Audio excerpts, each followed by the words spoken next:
What's up, everybody? Welcome back to another episode of Devin the Bear. So let's just get right into it. We had an exciting night of not just MMA, but also boxing, but mainly MMA. A little biased on that one, but yeah, it was so fucking good, man. I actually texted my buddy Jake last night, who me and Zach watched the fights with. I was just like, man, I was in such a good mood. I was on such a high after that card, and also that a couple buddies joined in on with us with the Verdict MMA, and we were going back and forth talking about our picks, who placed where.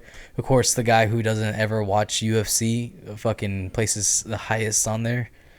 Fucking, it was bullshit, but it's whatever. No, it was cool though. It was funny, but just to get right into it, man. So UFC 268. So many great fights, so many great knockouts. My opinion right now is probably the card of the year. For sure. And I think, yeah. I mean, recency bias, taken into consideration. Yeah. But when was the last time we had a card that was like at least 70% finishes? Motherfuckers were getting slept last night, dude. Chris Barnett, little chubster, got his fucking foot. Yeah. He got his foot so high up in the air, he knocked out Gian Vellante with a wheel kick. And you're not gonna see heavyweights do that ever. Like, that dude is 5'9", 265 pounds. He looks like my Theo, and he fucking went in there and did that. He's the Sean Jordan that we needed, deserve. Yeah. And so he just, I don't know, man, he's super exciting, and I'm so happy that he got that win. And all respect to Gian Vellante. He actually did retire last night. Last night was his last fight. Got to retire in his backyard of New York. Yeah. He's from New Jersey. He's a Jersey boy. So, and of course, Chris Barnett, being the cool guy he is, was just like, no, don't make this about me. This is Gian's last fight, y'all. Y'all need to cheer him on. That's your boy. Yeah.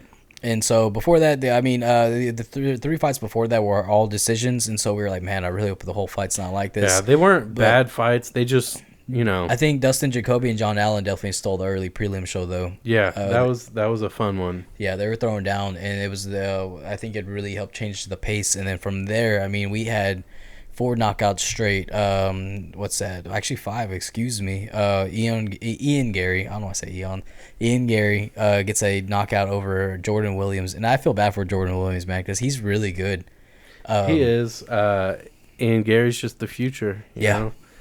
They call him that for a reason. I like what you did there. Yeah. And so, but yeah, future. Jordan Williams was tagging him up. He was putting it on him, and he was busting up Ian Garry. And Ian Garry was just, the second he found that counter, the counter right hand whenever, because Jordan Williams he has a habit of just spamming his back left hand. He's southpaw, and he just keeps throwing it instead of just like mixing up with the ones and twos. He's just throwing twos.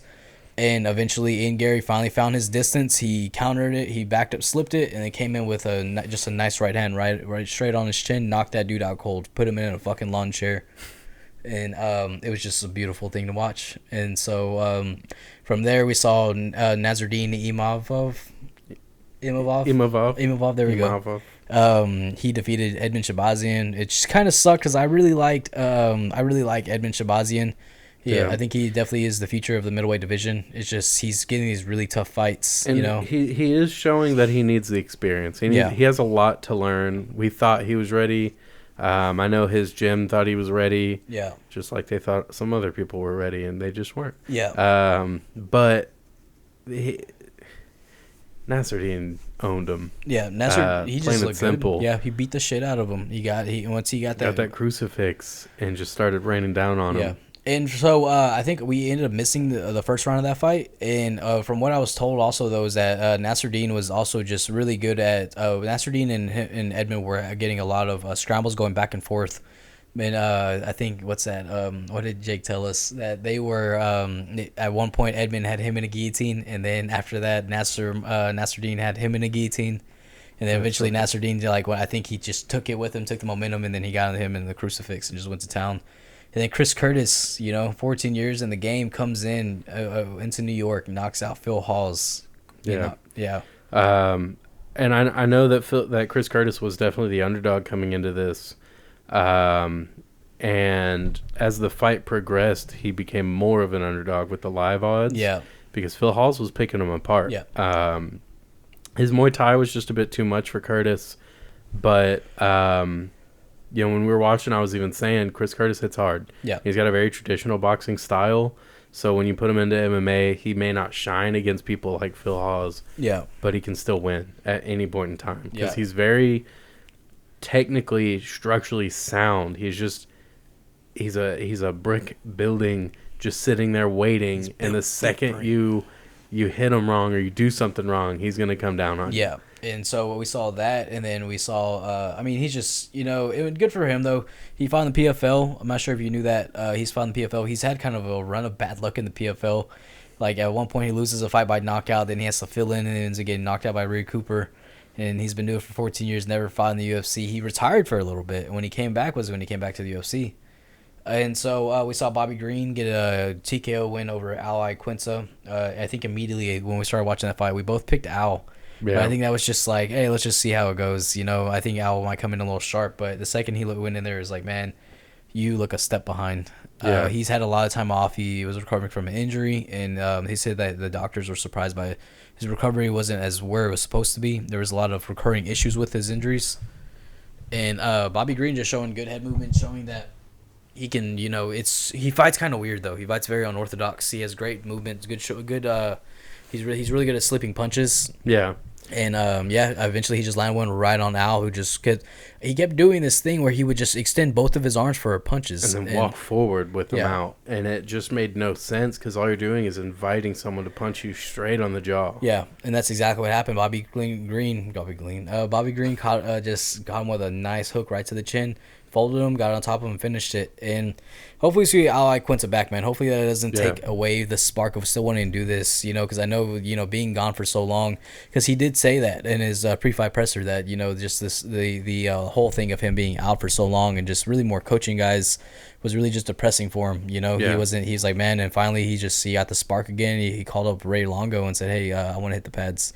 And so hopefully that want to keep doing this doesn't go away, because I enjoy watching Iaquinta fight. I'm very happy for Bobby Green, though, finally coming in there, getting a knockout win. Yeah, he definitely needed an exciting win if he wants to keep doing this. Yeah. He's had a pretty splotchy run as of late, so he's needed an exciting win. And so for the headline prelims, we had Alex Pereira defeat Andreas Micheladas. We're just gonna go with that right now. Yeah, Micheladas, and also because it doesn't really matter what his name is, he got knocked the fuck out. Yeah, he did. Yep. And I had that one picked for submission for him, for Andreas. Yeah. Just because he's got hit early on in his career. He had nothing but submission wins. Yeah. So he clearly knows how to do it. He's only gotten better since then. And then you have Alex Pereira coming in, he's 4-0 in MMA coming into this. 4-1. Yeah. And those were mostly against other strikers. Yeah. It's like, we know you can strike, but can you handle being put on your back? His first loss was by submission too. Yeah. Yeah. And I'm not surprised. Yeah. So I thought he was going to get put on his back at this level, That's what happens, but he didn't. Or, well, he did, actually. Yeah. And he didn't really have an answer for it. He was able to get up, but then he got put right back down. Yeah. But he stifled the submission attempts. Yeah. Anytime that Andreas tried to single an arm, he wasn't able to keep it. He wasn't really able to secure it. Yeah. And then that flying knee. Yeah. The first round definitely went to Andreas, and then 18 seconds into the second round, you just see that knee just effortlessly, dude. Just said fuck it, through it, like right through the guard, man. Like usually you see a guy like whenever a flying knees, like you kind of see it coming, or you just see the way they'll set the timing just right, but he just went right through his guard, right up the middle, caught him right on the chin with that knee. He did it perfect, because you throw that lead knee to get yourself in there, and then you whip in the rear knee. Yeah. And it's just Jose Aldo's really good at it. Yeah. And it was just nice, man. And now we get to see Alex Pereira. I mean, dude, I don't even think Israel Adesanya's debut was that good. And to give you an idea, Alex Pereira has 2 knockout wins over Israel Adesanya. Yeah. So I think it's coming for him. Well, we saw he is, and I know that Adesanya says, he's like that dude's just trying to chase whatever I have because he wishes he was me. It's like, well, hey man, like he's looking good. I think that when it comes down to his wrestling, there's gonna be some things to work on. But when you have somebody like Glover Teixeira, we're helping you with your wrestling, helping you with your jiu-jitsu. I mean, the sky's the limit right there. Yeah, if he wants to make his way through middleweight, he's got a lot of amazing grapplers to get through to get to Izzy. Yeah. Depending on how the UFC handles him. Yeah. But you got to think there's people like Gerald Mearshart. There's, who knows what Chris Weidman's going to do if he goes back down to middleweight. Yeah, please don't fucking fight Alex Pereira. No. You know who he should fight? Sean Strickland. Dude, that'd be a fun fight. Yeah, that could be an easy. That could be Sean Strickland's first time getting knocked out. Is it his first time? No, he's been knocked out before. I don't know, honestly. TKO maybe. Probably TKO. I don't think he's ever been put out cold. But still, that'd be a fun fight, and I think it just he brings something different. But I really do, honestly, and this is bad because I'm such a purist. Is I want them to fast track him to the title. Him and Adesanya That is bad. Yeah, I don't want that just because he becomes champion. Say he beats Israel Adesanya. They're probably gonna have a rematch. Say he beats him in the rematch. Yeah. Say they move on from that. Yeah. You know who could beat him? Kelvin Gastelum. Yeah. And it's like, God dang it, how does that make sense? MMA math, dude, it never makes sense. But still, the reason why I feel like that fight would have a lot of hype, but also like Adesanya's not getting any younger. He's in his mid-30s, and so is Pereira. He's I want to say he's like 36. Look, I'm not saying they need to fast track him. Yeah. I think his talent can speak for itself and fast track himself there. Yeah. Like just like with Yuri Prochazka. Mm-hmm. You just have to watch who you give him. Yeah. Give him guys that are like right now, you give him a top 10 ranked guy and I don't think anybody would argue. Yeah. Now if he loses to that top 10 guy, now you know where he stands. He's not ready for top 10, but he's ready to fight talent. Yeah. Yuri, they gave him Vulcan for his debut. That's a big deal.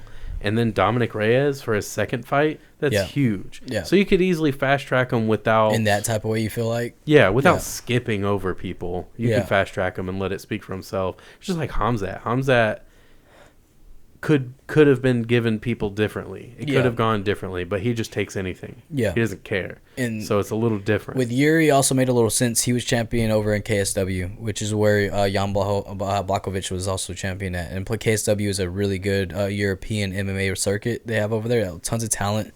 And so, Pereira doesn't have an extensive background in MMA to be like, hey, let's go and fast track him. Like Ben Askren, they gave him the first fight was Robbie Lawler, and then it was Jorge Masvidal. You know, Glory kickboxers get pushed all the time, though. Yeah. Unless you're Dustin Jacoby. Was he a champion? What's that? And was he a champion in Glory? I'm not 100%. I don't watch a lot of Glory. Well, anyway, that was a very great debut for Alex Pereira. For sure. Definitely gets things a little more exciting in the middleweight division. Yeah.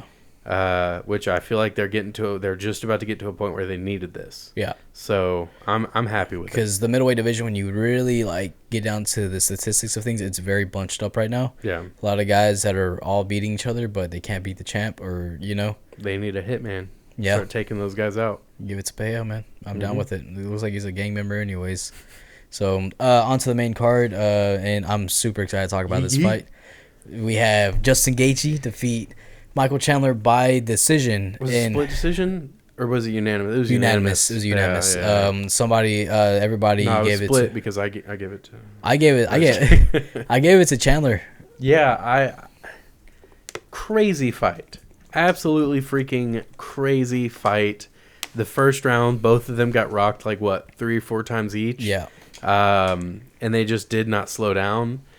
It was very exciting. The second round, we were just like, okay, well, they're going to be gassed in this one. Dude, that uppercut. Absolutely not. That fucking uppercut he hit him with. How are you not out from an uppercut like that? This should look like out of a fucking Popeye episode.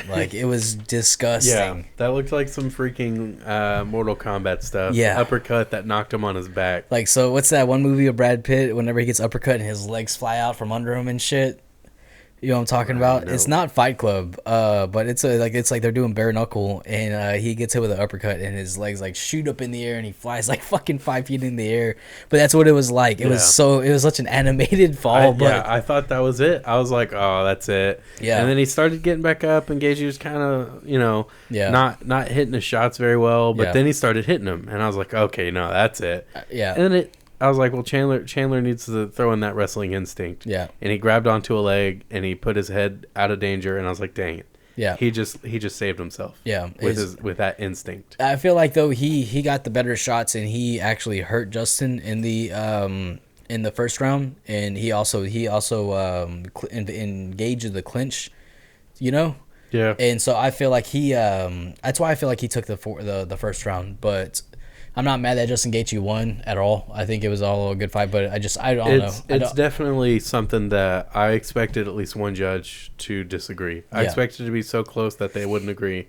For it to be unanimous, sure. Yeah. But someone gave Justin Gaethje a 30-27, and I disagree with that. I'd have to watch it again, I guess. 30-27 all rounds for Justin? I don't know. That just sounds like lazy. It sounds like lazy judging to me. Regardless, though, fantastic fight. I said that night, I would be very happy if the UFC signed both of them to 5-fight contracts. Yeah. And then just had them fight each other. That'd be incredible. Each time. I would. That's what when we left, I was like, man, I wish they would have made that fight 5 rounds. Yeah, and instead we get Nick Diaz and Robbie Lawler. Yeah, 5 rounds, and we get some 2 old guys throwing down who look like they're hitting pads. And this fight, which it could easily be fight of the year. Yeah, we could have had for 10 more minutes. Should have made it 5 rounds, dude. Because I guarantee someone would have got knocked the fuck out in the 4th round. But all around great fight. My opinion, fight of the year. I think so too. I don't know any other fights that beat that fight. Honestly, nothing comes to mind. Maybe Fazeev and Green was a good fight. Who else? Drew Dober and Rafael Fazeev. Those guys threw down. But later in the year, once we're coming to the end of this year, we'll probably do a video looking back on the year. And we'll be able to kind of look at things in a bigger scope then, maybe. But this one for sure is there.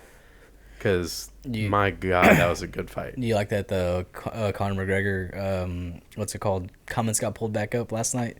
Mm-mm. About the, what's it called when he's talking shit about Dustin Poirier's wife? What do you mean they got pulled up? Like, what's it called? Like, when everyone started talking about that, like how Dustin was more upset that he said he's going to kill him. Oh, your friends? Yeah. Oh, I thought you were talking about something like... No. See, oh. That was... I don't know. I just didn't make sense. It doesn't ever make sense to me. Yeah, the whole thing's whatever. I'm past Connor. I'm so like, and now Garry, man, Garry. That's all I can say. Yeah, and so that's the future, man. And so on to the next fight, we had Shane Burgos defeat Billy Quarantillo. I want to say Bobby Tarantino because of fucking logic. It's so bad, but that was a fun fight too, though. And I do think at first it started off kind of slow. It's like, man, fuck, dude, just like trying to keep up with that hype that we all had. Like it's like an adrenaline dump, you know? Yeah. But real quick, they went right to it and they were throwing down, man. And it's always fun to see that these guys put on a show in an MSG. Yeah. I just, what's up? Shane Burgos has the record for highest output of strikes per 15 minutes, or per minute, per 15 minutes, one of those, and. Billy just wasn't letting him do anything. No. So I was just like, this is freaking crazy. Yeah. He's shutting down I Shane Burgos. I definitely gave that first round to Billy. And then Billy's leg was given out on him. Yeah. And he almost wasn't able to freaking walk back to the ring to start the last round. When we were talking about it, and he stumbles while the ref isn't looking at him, and then he just stands up straight as soon as the ref turns around. No, I'm good, bro. It's like whenever, like, have you ever been drunk in front of your mom, and you try not to act drunk in front of your mom, and so, like, you do some dumb shit when she's not looking, and then when she turns around, you just, like, breathe in real quick and act sober. Yeah, that's what that shit reminded me of. But it was a good fight, man. And this was like a conversation topic that me and Zach were having. Kind of the whole night was Burgos had him hurt, and he went for a takedown. Yeah. And it's just I don't really ever understand that, and I don't get it. Like you have somebody tagged, they're rocked, you crack their eggs, and like you go for the takedown. Like what are you gonna do with that takedown? All you're gonna do is end up in their guard, and you're just gonna make it like. And we like like that's what Jake asked about last night was we don't really see people posture up anymore. And it's like, are you gonna posture up in his guard Dagestani style and lay down punches? Probably not. And it's like just stand on the feet. You're winning the exchanges. Don't go to the ground. It's similar to Gaethje when he hurt Chandler in the last round. Yeah. He wasn't really capitalizing on it. I know you're exhausted. The pace of that fight was insane. Yeah. But you could finish it right now. Yeah. And you didn't do much, and then you engage in some grappling, and it's like that's very underwhelming. Yeah. Not that it took away in any way, shape, or form from that fight. But the point is the same. Burgos had Quarantillo hurt. You could have kept chopping at that leg. You could have kept cracking him, but instead you went for a takedown. You clinched him up against the cage, and that just doesn't make a lot of sense, but you won the fight. Yeah, and so I'm happy that he won. I'm a big fan of Shane Burgos, and I hope that people recognize Billy Quarantillo as Quarantillo, as a normal as a fighter to look out for as well. I think he'll be around for a very long time. And so the next fight, a very heartbreaking one. We had Marlon Vera defeat. I saw that. This picture. Marlon Vera defeat Frankie Edgar by front kick knockout in the third round. It was a tough one. I don't know. I never like to see Frankie Edgar knocked out, dude. But he looks like one of those sad clown paintings. It's called. We'll definitely post that one on Instagram. That's gonna be one of the thumbnails. It's gonna be involved in the thumbnail somehow. And so, oh man, that just sucks. But it was a dirty front kick. Yeah. It was just like we didn't see. Go ahead. We just didn't see it coming. Like, and that's what makes it even better. Is you saw Marlon Vera was getting very frustrated in the fight, and he was once he started putting the aggression on Frankie towards the end of the second and into the third. That's whenever it started to become his fight. I felt like I had Frankie winning though, 2 rounds to nothing. I did too. Frankie looked really good. He looked like classic Frankie Edgar. He was doing okay with the level change. He wasn't like he was getting going body to head, and it was working. Whenever he was kind of losing it, he would go to that leg kick, and start changing things. But yeah, that front kick was dirty. Yeah. He rearranged Frankie Edgar's face with it. Yeah, and it's just so sad to see Frankie Edgar fall like that. Yeah, he fell face first down. I forgot somebody was like trying to like make fun of Frankie for wanting to keep going. And it's like, you don't understand. Like, that's Frankie Edgar. He doesn't quit. He's such a hard fighter. Greatest, in my opinion, and I'm sure yours as well, greatest lightweight champion we've ever had. Because that guy went through a killer's road to get there. He was getting passed up for the title when he shouldn't have been. And he was getting freaking ignored by the judges when he shouldn't have been. The work he put on Benson Henderson when they fought was insane. And the size disadvantage he had against Ben Henderson was crazy. Yeah, I mean, it was just the scorecards were crazy too. Only one judge had Frankie winning, but the other ones were ties. Like it was even each round for each guy, which I could see as well, But good for Marlon Vera. This puts him into the top 10. Yeah, and finally, it just sucks to see Frankie Edgar becoming ending on someone's highlight reel now. Yeah, that'll be Corey Sandhagen. Chito Vera, who else? You're just in the bantamweight division, them. Okay. But like featherweight, Korean Zombie knocked him out. Yeah, I knew there was another. That was like, and Brian Ortega knocked him out. So we're seeing him get older. Like yesterday, whenever I was looking at his face, and I was like, damn, like he's getting older, and I didn't realize that it had 40 years old on the screen. I just zoned out, was just looking at him, and everyone's talking about how old he was. I was like, damn, he's fucking 40. And they were like, yeah, dude, like, no shit. It's on the TV. And I'm like, fuck, dude, I can't believe it. I remember, like, growing up watching this dude, and we see it now, and it's like, fuck, man. But I hope that this is his swan song, though. Just, I don't want to see him keep going out like this. Yeah, I don't either. Maybe have him go up a weight class, have him fight Clay Guida. Yeah. That'd be a fun one. Have them both retire on the fight. Yeah, just call it a career, man. I'd be okay with that. If you have to have one more fight, if you really don't want to quit right now, do something like that. That'd be fun. I think after watching that, though, I think Sean O'Malley beats him. Beats Frankie Edgar? Yeah. Yeah. Because Frankie Edgar would have so much trouble with that reach. Yeah, he would struggle a lot, especially with the unorthodox striking. It'd just be bad, So, on to the co-main event, we had Rose Namajunas defeat Zhang Weili by decision. I mean, dude, the pace that these women fight at, they're just ridiculous. The bicycle kicks. Yeah, the bicycle kicks. We saw a lot of good up kicks utilized. We saw Zhang Weili definitely utilize the training that Henry Cejudo and Coach Eric have established with her, now that she's training in the U.S. And I don't know, it's just all around a good fight. What's your thoughts on that? It was definitely a really good fight. I know that Weili thought that she had Namajunas beat. She had talked about it in the post-fight press conference where she felt like she really could have won that fight. and she wants a third fight, and she wants to pursue the third fight. You got beat twice. Yeah. You got to earn the third fight, in my opinion. Yeah, it's like whatever that means. Yeah. But yeah, like you got to earn the fight. It was a very good fight. It was obviously much closer than the first fight. Right. It went to decision.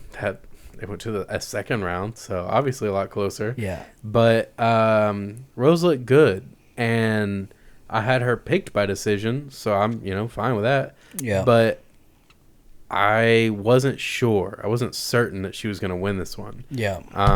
But she won, and I think that does a lot for her. And I think a win over Weili Zhang makes her more confident, and that makes her more dangerous. Yeah. So whoever is going to be her next fight has a big problem. Yeah. Because they're confident. Rose Namajunas is a dangerous one. It's going to be Carla Esparza more likely. Yeah, I would imagine so. And that's a rematch. Yeah. Or Mahina Rodriguez. I would think Carla Esparza. I think they would try to She has a win over Carla as well. I mean, Carla has a win over her as well. Yeah, I would think they would try to get that one handled. But yeah, I gave Zhang the first 2 rounds, but I felt that Rose took the next 3. Yeah, once she found her range, and like really felt what Zhang could do, she's fine. Yeah, so it was all around good fight. So the main event, Kamaru Usman defeated Colby Covington by decision. This was a good fight. Very good fight. Yeah. And it kind of goes back to the whole thing, though. At some points, Colby Covington was going for takedowns, and I didn't really understand why. Yeah, because so you had the first 3 rounds where Kamaru was just controlling the stand-up, and then you get to the 4th round where he had Kamaru wobbling, and then he would go for a takedown. And he shoots. And like I said, I think he was so destined on ruining Kamaru Usman's 100% takedown defense, which he did, but the UFC didn't fucking count it. Yeah, they don't count it because he didn't have enough control for it to be considered a takedown. But you had DC on commentary with Dean Thomas, and they were both just like, us wrestlers, we put both of your knees on the mat, that's a takedown. That's a takedown. Yeah, and I think so too. You fell to the ground. That's a takedown. Yeah.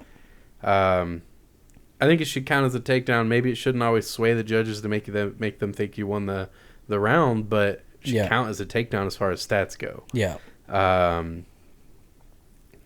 It's hard enough to take Kamaru down as it is. Yeah.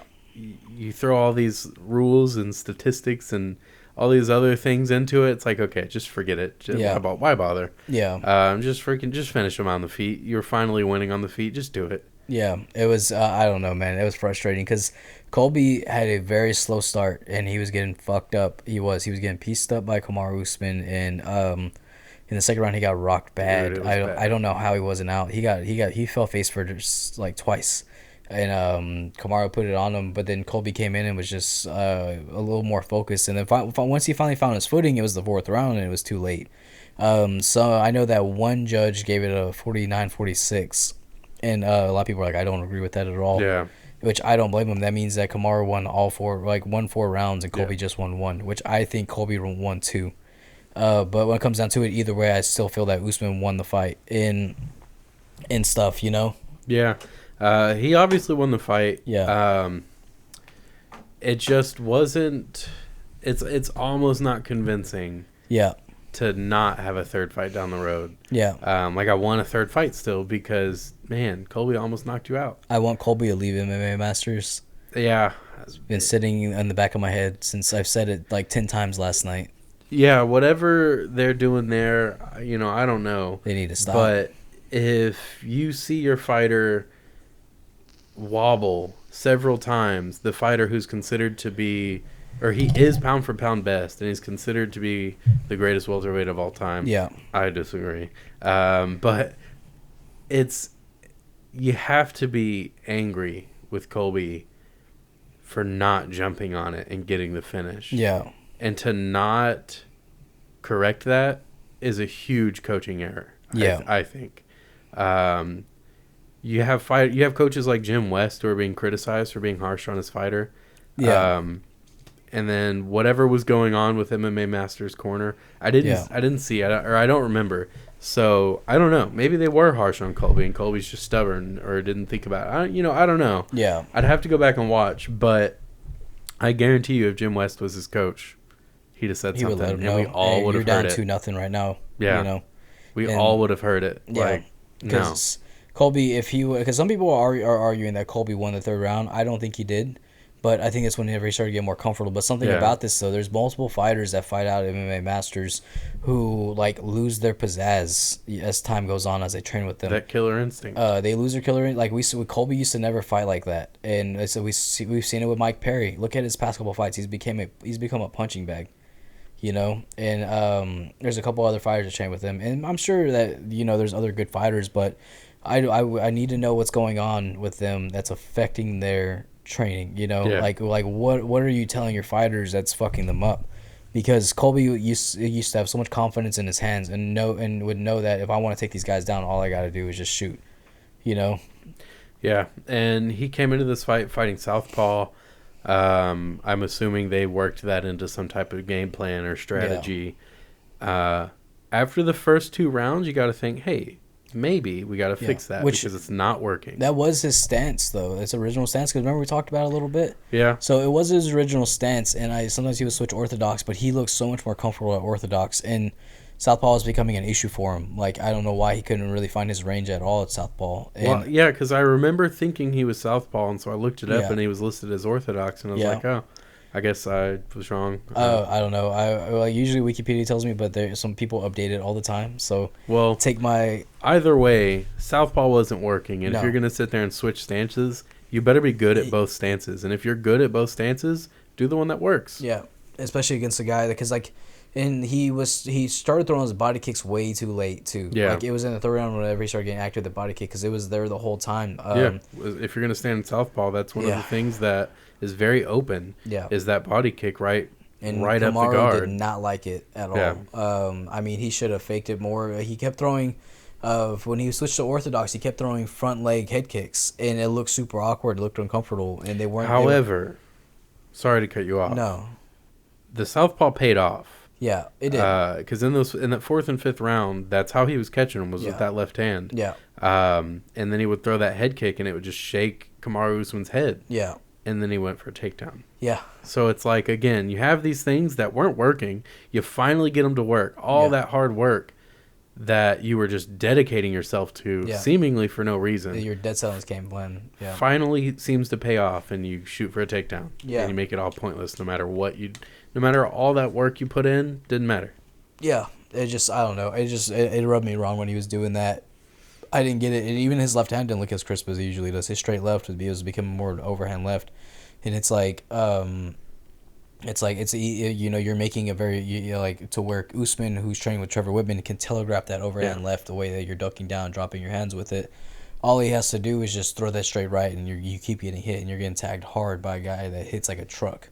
So, but when it came down to it, though, Kamaru Usman is just the better fighter, and I'm happy to see him win. I'm a big fan of him, and I'm happy that this is to see what he's establishing. And Colby Covington wants Jorge Masvidal next, and I'm not opposed to that fight at all. I'm not opposed to it. I want it. Everybody wants it. Yeah. I don't want Jorge Masvidal and Leon Edwards, so Colby teased Jorge to drop out of that fight, and I'm for it. Yeah. Because I want Leon Edwards to get a title shot.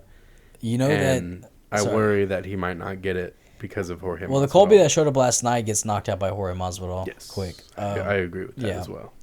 So another thing, though, is Vicente Luque weighed in as backup in case either of these guys couldn't fight, and he missed weight. Really? Yeah, he missed weight by 2 pounds, 2.5 pounds. So I wonder what they would have done. I think he still gets fined. I would have been pissed. Yeah. They asked Dana White I wasn't even supposed to be here. Yeah, they asked Dana White about it. He's like, we still paid him. He's like, but it leaves a bad taste in your mouth whenever the guy you want to fight for the title next misses weight. Yeah. And reminds me of Renato Moicano did that in one of a filler. Whenever he's going to be a filler, he missed weight. But it's just, I don't know. I guess apparently there's a lot of stuff going around that they told Vicente that, hey, the fighter's made weight. You can stop cutting or something or that. And someone's like told Dana, was like, well, they're saying that you told him that. And he was like, he's like, these stories, I don't get them. He's like, I don't know where these stories come from. He's like, I never told him to stop cutting weight. And yeah, I'll be the first guy to Yeah. talk trash on Dana. yeah, But I don't. That doesn't sound correct. yeah, because you're paying a guy to miss weight. Yeah. That. That just seems stupid. That's like someone's boss going, "Hey, yeah, I don't know. Everybody's here. Don't do as good of a job today. Yeah. Who cares?" And so I think that kind of messes with Vicente's chances for the next title shot a little bit, because that's what Dana White was kind of saying. That is what he's saying, Yeah. but I don't think it's a big enough deal for him. Now, if he misses weight for his title shot, yeah, Dana White might not give you another one, even if it's a close one. he didn't look very good at the weigh-ins either, though. Really? He looked very drawn out. And I guess just maybe that they decided last minute to bring him in. Well, at least if it was a bad weight cut, Yeah. whatever the situation was, at least it was for not your title fight. But I also don't know 100% if he does get fined. But I think there is a small one because he was supposed to hit. He contractually signed on to fight. Yeah, there. if you sign on as a replacement, Yeah. and you're going to get paid, you're still held to the same rules and accountability that they are. Yeah. So, but yeah, man, that was UFC 267. I mean, shit, 268, motherfucker. 268. So it was just an all-around good card. It's just my phone. Who cares? It's okay. So that was 268, and yeah, I think that what that opens up is Justin Gaethje. I think he should get the next title shot. It's hard to deny it. That's Yeah. for sure. There's a lot going on at lightweight, and I think that definitely separates Justin Gaethje from the clump of talent going on there. Islam was steps pretty above that. They asked Dana White about it, and he kind of agreed that Justin should get it next, and Islam got upset about that. And he's like, they've already had their chances for the title, like, let me get mine and stuff. But it's like, fight a top 5 guy and 100% get that title shot. Fight Beneil Dariush for a title eliminator and then make that fight. But besides that, it's like, hold up, man. Like, well, it's not that I think he's a bad fighter. I think he can 100% be champion one day. One day. And so I just hopefully it's not anytime soon. Yeah. So it's just I think he could definitely be champion one day. Biased. But it's like beat a top 5 guy, and it's like I know you can, but prove that. It's like I can beat the top 5 guy, because we saw that with we didn't get to see that with Khabib, and Khabib did eventually beat top 5 guys whenever he defended his title. When he became a champion. Yeah. And it's like, hey man, like we gotta go a little different route with you. Like, it doesn't work the same way with your cousin. He was the first successful Dagestani fighter. But he's stormed his way through Dan Hooker. Yeah. Who wasn't top 5 when he fought him. He was like 7. But he's a top 5 fighter. Yeah. Like, he isn't, but he is. Yeah. Because where's Tony Ferguson on the rankings? Like 9. 9? Okay. So Tony Ferguson is another one that I think a lot of people consider top 5 still. I don't agree with that one. But I think Dan Hooker, those names are just big. They have a lot of weight. Yeah. So what Islam did to Dan Hooker is like beating a top 5 guy. But the guys who are in the top 5, you have to beat one of them. Yeah. And Beneil, I think, is one that doesn't have a lot of weight. Yeah. So it's like you beat him, it's a lot of the other top 5 guys are gonna be like, yeah, but look who you beat. Well, but when was the last time Tony Ferguson fought and beat a top 5 Well, guy? I'm just saying, like name. back then though, like if you really think about it, whenever he was interim champion, between all that, when did he fight a top 5 guy and beat him? I never cared for Tony Ferguson, so I don't even. But like honestly, when you think about it, okay, like his last couple, like okay, before these past couple losses he's had, he beat, I want to say he beat Donald Cerrone, he beat Anthony Pettis, Kevin Lee, and none of those guys were top 5. I don't know. With the fall of Ferguson, it's pretty sad to watch, but it's also like, hey man, you're kind of a dickhead. Yeah, I'm not a fan, so I really don't care. Yeah, so, I'm just saying, him and Dan Hooker, I know a lot of people attach a lot of weight and accolades to those names. Yeah, they earned it. So Islam rushing past those guys does say something. Not that he fought Tony Ferguson. I'm not saying that. I'm just saying these are people he's passed up in the rankings. So if he fights Beneil's name doesn't carry a lot of weight. Right. So if he beats him, it's still even kind of like, yeah, did you really beat a top 5 guy though? Yeah. I think he already has in Dan Hooker. Yeah. He beats Beneil Dariush, who is a top 5 guy. He earned it. He's very good. Yeah. Give him a champion. Yep. But let us know your thoughts. And also download Verdict. We're having a good time talking with friends about fights and scoring rounds and stuff like that. As dorky as it sounds, it's a good time. Not a sponsor, unfortunately. Yeah, and they don't want to message us back about sponsorships either, which is cool, I guess. But yeah, let us know your thoughts on those fights. Carlos Nava, 4-0. Right. Shame on me. Carlos Nava went 4-0 Friday night in Mexico. He dropped him with a left hook, and he didn't get back up. Ref called it, and it looked real solid. Yeah. I had texted him about it, and his response was, yeah, they can't handle the left hook.